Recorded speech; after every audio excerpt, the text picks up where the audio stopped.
આ પ્રશ્નમાં આપણને પૂછેલું છે 75% શુદ્ધ એવો 150 કિલોગ્રામ ચૂનાના પથ્થરને ગરમ કરવાથી કેટલા કિલોગ્રામ કેલ્શિયમ ઓક્સાઇડ ઉત્પન્ન થાય છે.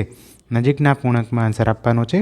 કેલ્શિયમ, ઓક્સિજન અને કાર્બનનું મોલર દળ 40, 16 અને 12 અનુક્રમે ગ્રામ પ્રતિ મોલ એકમમાં આપેલું છે. તો ક્વેશ્ચનને આપણે સમજીએ કે માની લો કે આપણી પાસે આ કોણ છે, CaCO3નો ટુકડો છે. CaCO3નો ટુકડો છે.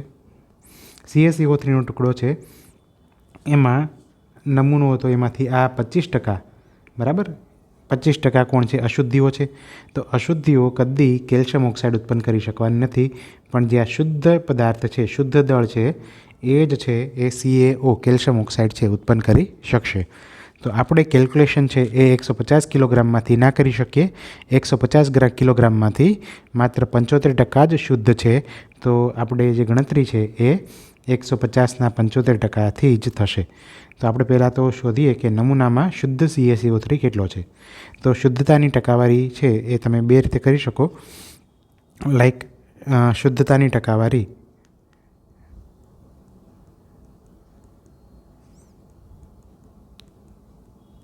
બરાબર શુદ્ધ પદાર્થનું દળ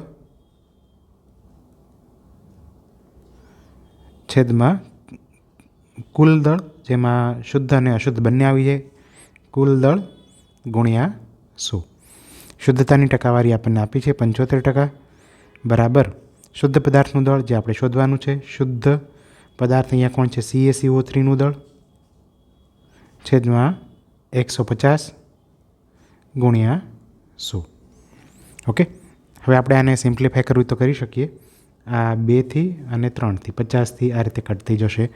માટે શુદ્ધ CaCO3નું દળ, શુદ્ધ CaCO3નું દળ જેને આપણે સૂત્ર કરતાં બનાવશું તો 75 ગુણ્યા 3 છેદમાં 2.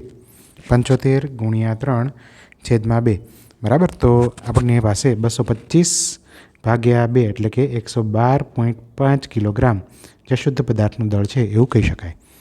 અદરવાઇઝ તમે એક સિમ્પલ મેથડ પણ અહીંયા યુઝ કરી શકો, બરાબર. શુદ્ધ CaCO3નું દળ, શુદ્ધ CaCO3નું દળ કેટલું થશે, 150ના 75%, 150ના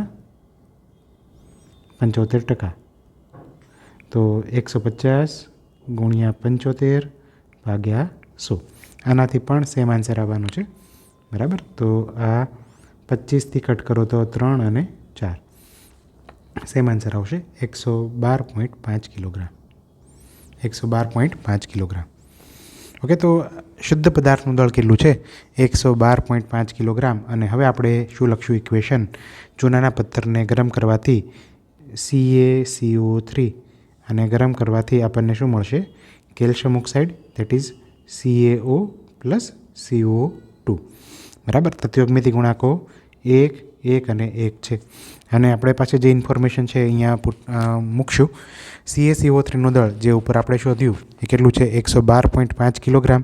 112.5 કિલોગ્રામ તો ગુણ્યા 10⁻³ ગ્રામ, ગ્રામમાં દળ છે આટલું છે, બરાબર. અને એનાથી કેટલા કિલોગ્રામ કેલ્શિયમ ઓક્સાઇડ ઉત્પન્ન થશે આપણે હવે શોધીએ. તો દળ છે એને આપણે મોલમાં કન્વર્ટ કરશું.